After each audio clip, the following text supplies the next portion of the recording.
Welcome to the Chasing Spirituality podcast. I'm your host, Megan, and I'm so excited that you're joining me today. Each episode is full of heartfelt and expansive content that will really help you expand your consciousness and grow as a person. I created this podcast because I wanted to share my own personal experiences on my spiritual journey, but I also wanted to meet others and have them share what they've been through and how they've gotten to where they are today. If you haven't done so already, it would really mean a lot to me if you could rate and review the podcast. This really helps the podcast grow and reach more people, but it also allows me to get more guests on the show. Now on to today's topic. Today I'm going to be talking about cleansing energy. This is something that if you've been in the spiritual community or if you've been in the witchy world for a little while, I'm sure you've heard of this. I get a lot of questions from especially beginners, people that are new to these practices on, they have lots of questions. Are they doing it right? How can they cleanse their space? How many times a day do they need to cleanse? And just all kinds of different questions that come from that. So I'm going to kind of dive deeper into a lot of those questions that I get. So first, like I've mentioned in previous episodes, everything in the entire universe, me, you, your dog, that creepy house down the road, everything is made up of energy. All energy has its own vibrational frequency. Some energy vibrates higher, and some things will vibrate at a lower frequency.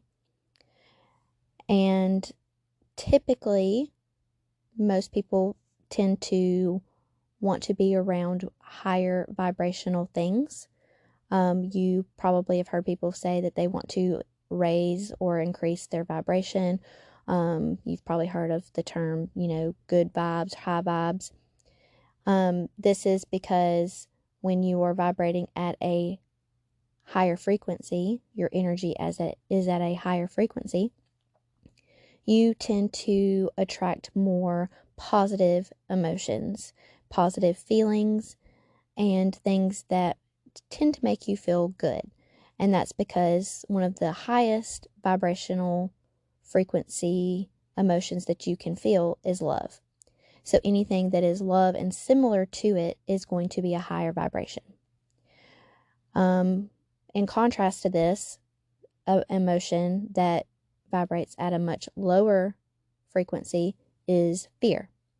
So anything that is more similar to a fear-based emotion is going to vibrate at a lower frequency.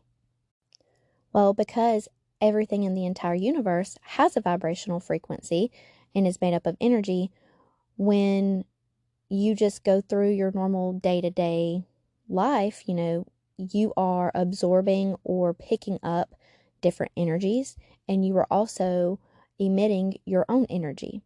So if you're at work, when you come home from work, you may still have different energy on you from the people that you work with, maybe the environment itself, the food that you consumed, or, just anything that you were exposed to. The same would happen if you were, around other people. You are also emitting an energy that they can feel as well. Most people don't even realize that they are emitting any energy. But one way you can tell is ask yourself, how do you feel around certain people? How do you feel in certain environments? And this is definitely something that becomes a little bit more natural to you the more that you do it, because we're so used to just kind of going through life, speeding through day after day. We're constantly keeping our minds occupied. We are constantly, staying busy, and we have our mind focused on many, many, many different things that a lot of times we are not present. But the more mindful you become and the more present you become, the more you will start to notice other energies and other vibrational frequencies. You will notice the frequencies of your own emotions, of how you feel, of places that you go and people that you're around. You may even notice some now, even if you aren't being extremely mindful. You may just not have known that's what you were experiencing. But have you ever met someone and thought there's just something off about them? You know, like maybe you can't put your finger on it, or maybe you just get a bad vibe about them. Or maybe, it's the opposite and you get, a great vibe around them. Maybe you just feel like you really, really connect with them, or, for some reason, you just enjoy being around them. They make you really happy. Well, this is because of your vibrational frequency and their vibrational frequency. And the reason why it's both is because like attracts like. And if you are vibrating at a higher frequency and you're around someone who is a lot lower than you are, and I'm talking like significantly lower than you are, you're going to pick up on that. And more than likely, they're going to pick up on that too. And you guys are going to not resonate with each other for whatever reason. Now, your mind can associate with whatever thoughts it wants to with it. It can come up with reasons. It can come up with excuses. It can say that it was something they said or something they did, the way that they acted. But, the truth is, it's truly, you just are not a vibrational match at this time. Now, say you are around someone and you're really clicking. You maybe have a lot in common, or maybe you don't, but for whatever reason, you just really vibe with them. That's because you guys are closer to a vibrational match. I did an episode on relationships in season 1, and I talk a lot more about this because it's very important when it comes to dating and establishing relationships. So if that's something that you're interested in, I'd advise you to go check that out. But everything that we are around is going to be vibrating at some frequency.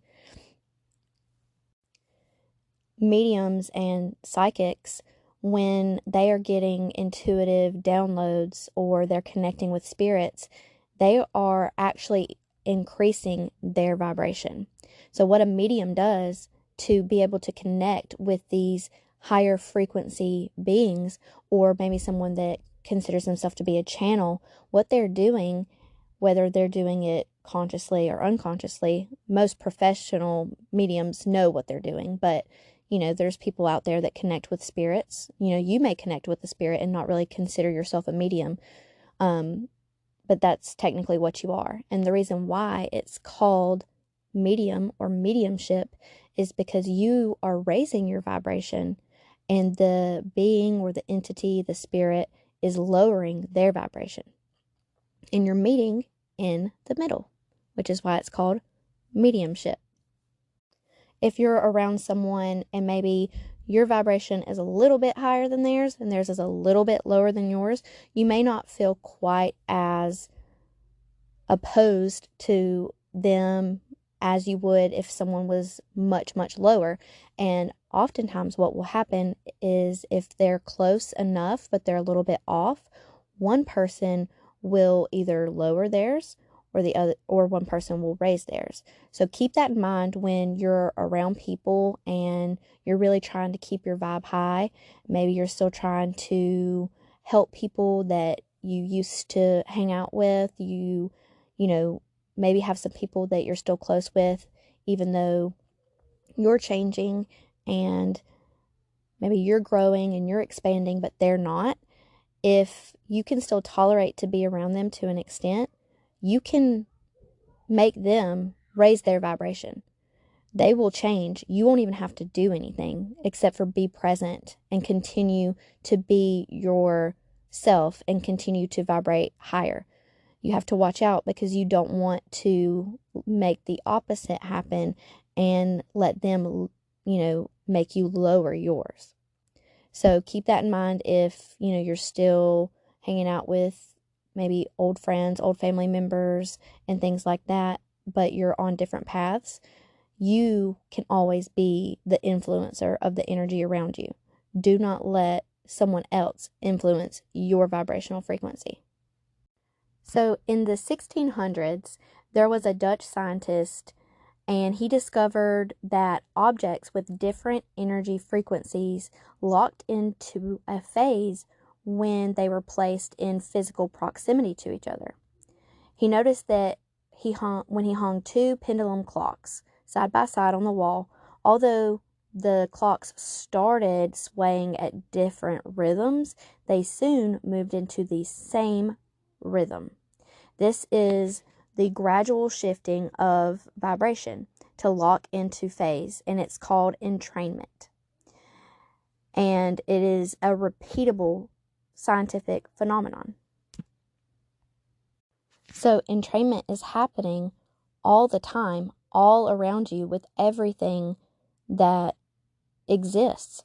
This is how manifestation works. This is how witchcraft works, because when you are present and mindful and you're focused on what it is that you're trying to achieve or bring in or create, you are matching or resonating with that vibrational frequency.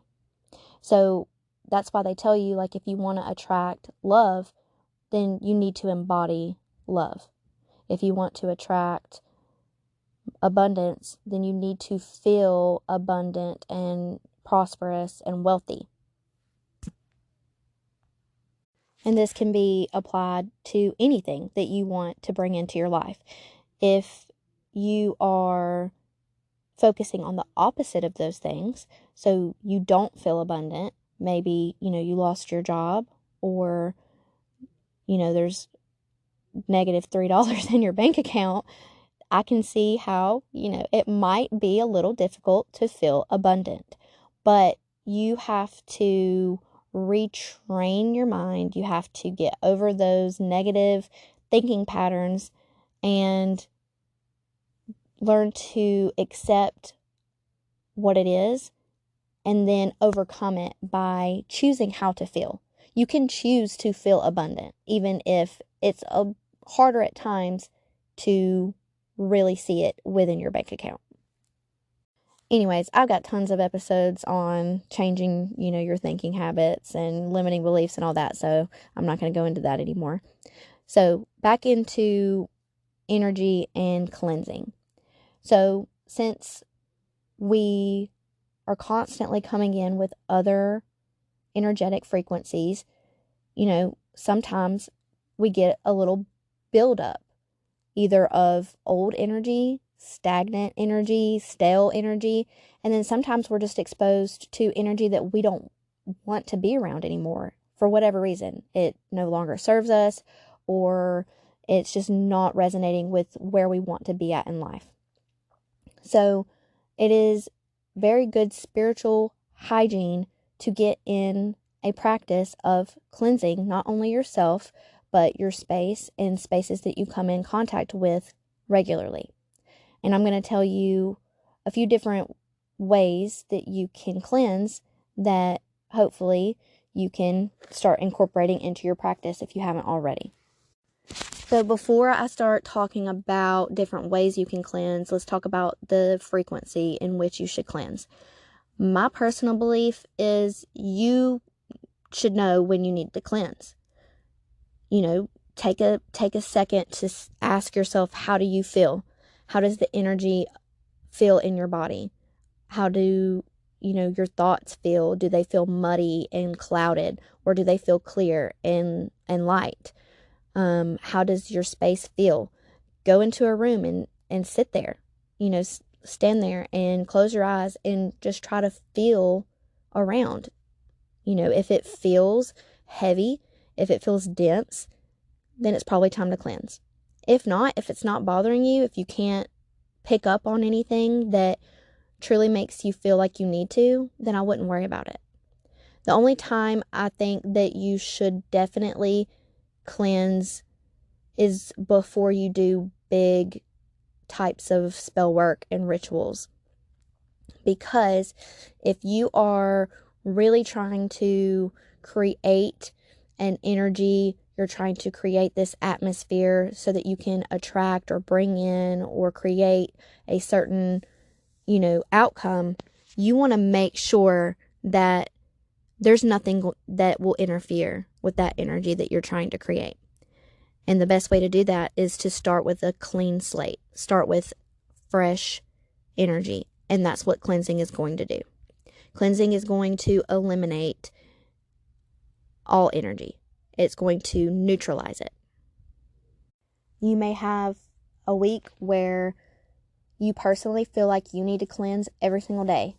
And then you may have a week where you didn't have to cleanse at all. It can fluctuate. It can change. It's all going to depend on you and how you feel. So first, we'll talk about smoke cleansing. Smoke cleansing is probably one of the most heard of and most popular methods. And no, we do not call it smudging. Smudging is a term used by indigenous people, and unless you are part of those communities and part of those tribes, you should not call it smudging. That is a very sacred and spiritual practice. But you can call it smoke cleansing, which has similarities, but it is not a sacred practice. Now, obviously, some of the most common herbs that people cleanse with when they smoke cleanse, or that you may hear the community talk about when it comes to smoke cleansing, is sage and Palo Santo. Both of these herbs, especially, only white sage, not just any sage, but white sage, these herbs are also used by indigenous cultures, and they are sacred herbs. And if you're going to use them, because I'm not going to tell you not to, just make sure that you are educated and you are using a reliable source. Because I'm not sure about all sacred herbs. There's other sacred herbs than just those two.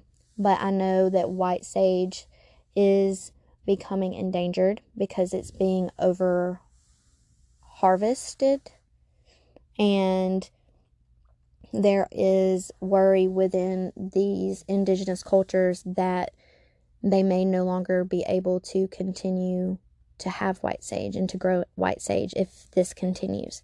So if you want to use white sage, I'm not going to tell you not to. I don't think there's anything wrong with using white sage. Just make sure that you're respectful of these cultures, because this is a very sacred herb to them.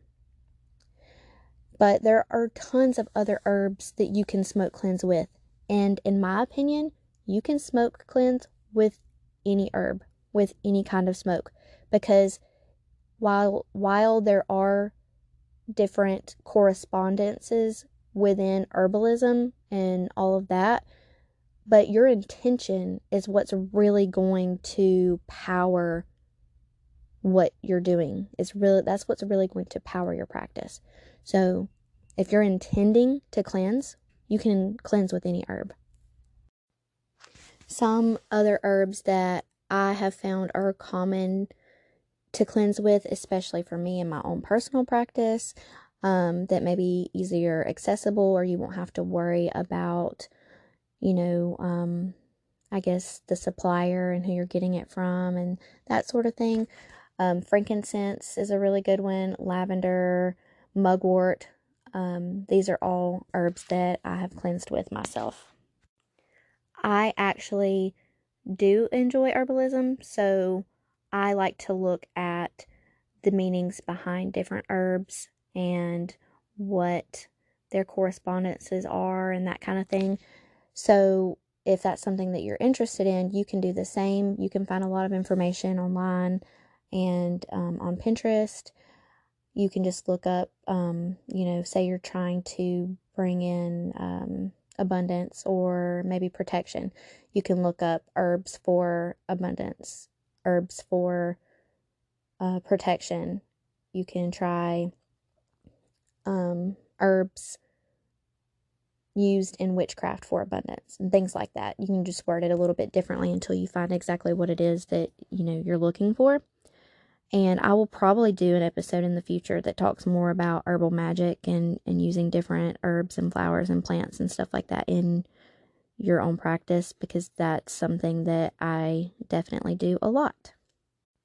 But more importantly, like I mentioned earlier, is your intent. So you can literally achieve any of that, bring in, cleanse, whatever you want to do with any herb. And then just use your intuition, choose what feels right to you, and that's, going to work the best. A lot of people like to use dry herbs. You can get them where they're already wrapped in a bundle and burn them. This is what you'll typically see when you go to purchase herbs specifically for cleansing, just because it's a little bit easier to burn when they are bound up. But you don't have to cleanse with only herb bundles like that. You can cleanse with loose leaf herbs. You just need some kind of container. So I do this sometimes, especially with my mugwort and my lavender, because I don't have those in bundles right now.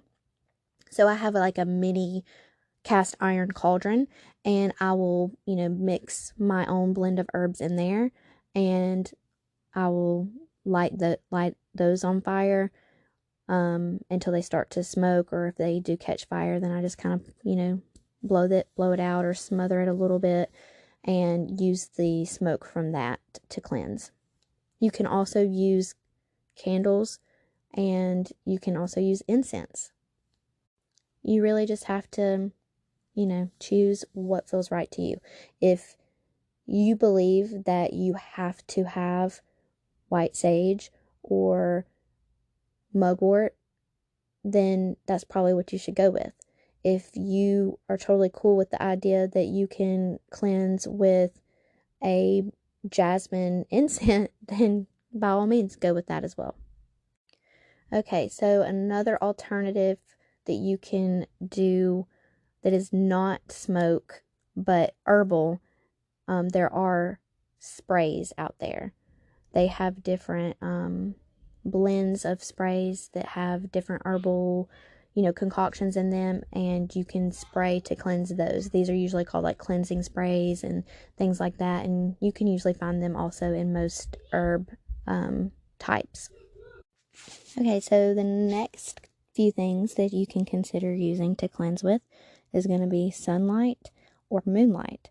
A lot of people will put their crystals out in the sun or under the moon to cleanse them. You can also use sunlight and moonlight to make moon water or sun water, which is more on the verge of charging, not cleansing. But again, it's all about your intention.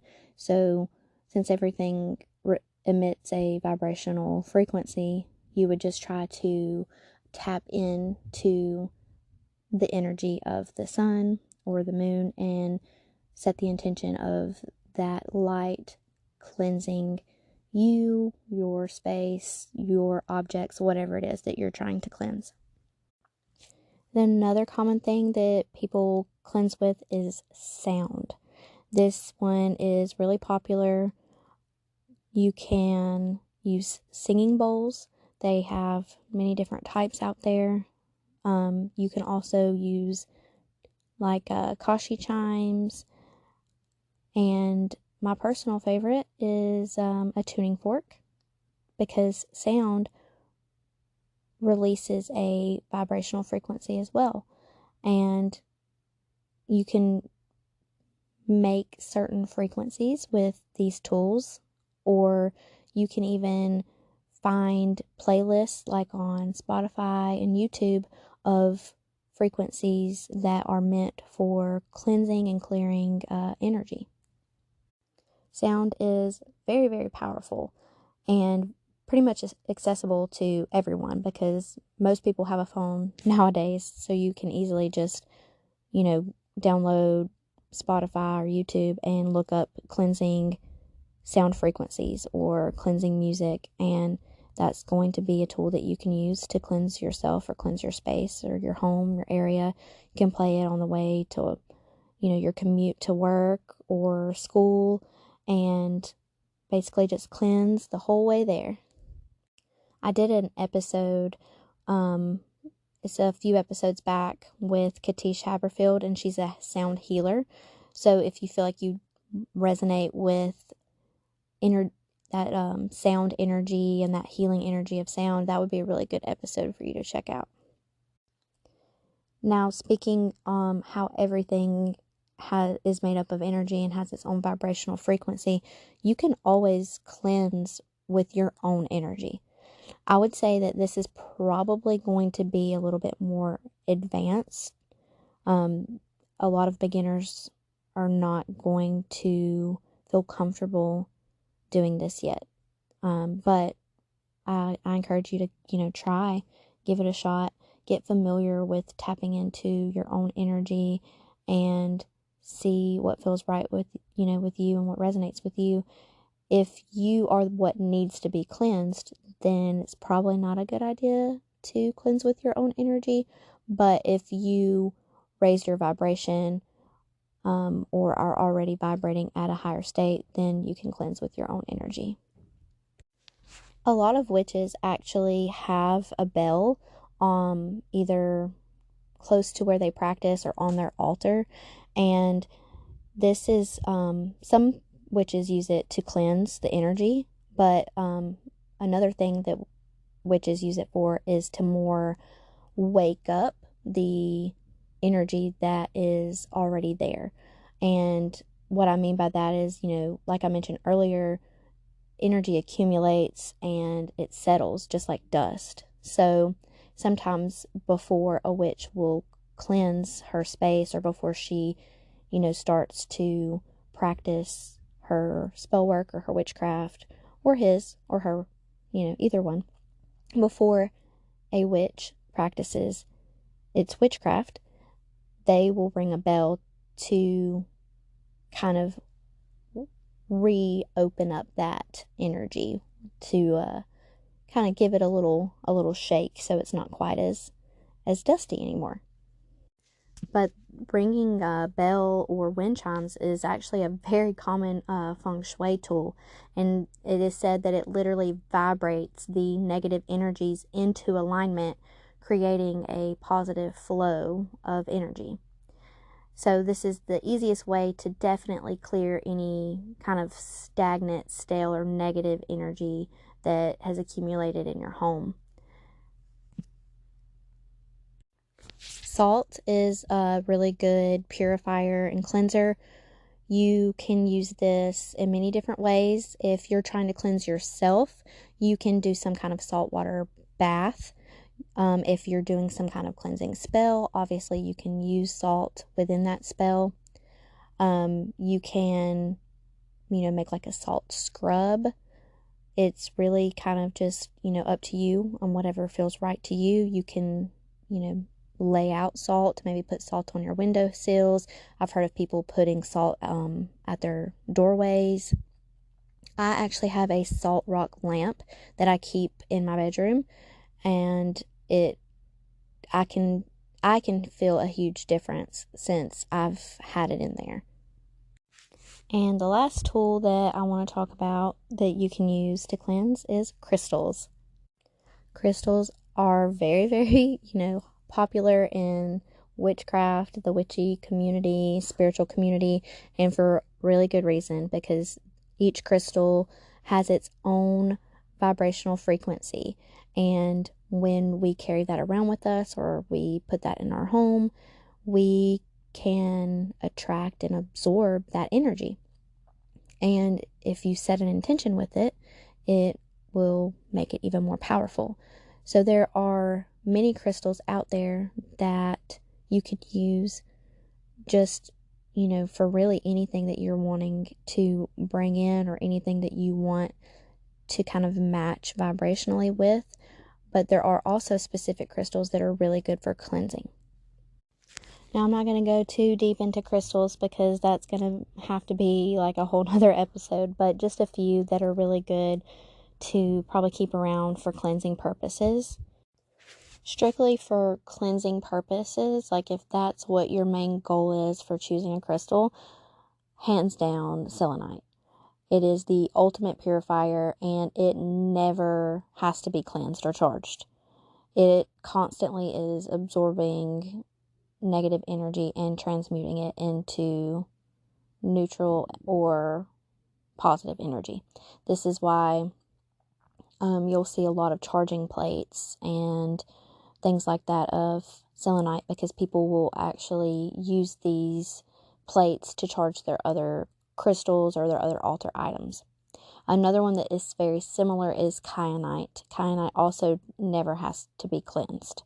And it can also transmute and clear any energy that is around it. It's particularly good around maybe unsettling relationships and disagreements, arguments, things of that nature. Another good one just to mention would be black obsidian. Black obsidian absorbs negative energy, so that one would be really good if you really need that negative energy absorbed maybe more frequently, you're exposed to it a lot, or whatever that reason may be. Just keep in mind that you will need to cleanse black obsidian often, because it's constantly absorbing any negative energy that it's around. So if you use that as, your cleanser, you will also need to cleanse it. It probably would be a good idea to have black obsidian next to a crystal like selenite, because, then you'd basically just have a constant absorber of negative energy that was always cleansed, because you'd be cleansing it with the selenite. Another one that would be really good is amethyst. Amethyst does cleanse negative energy, especially like negative thoughts and negative emotions. And then amethyst also has a lot of other great qualities. It's really good to calm the mind and calm anxiety. It's really good for insomnia, so it's a really good one to have next to your bed.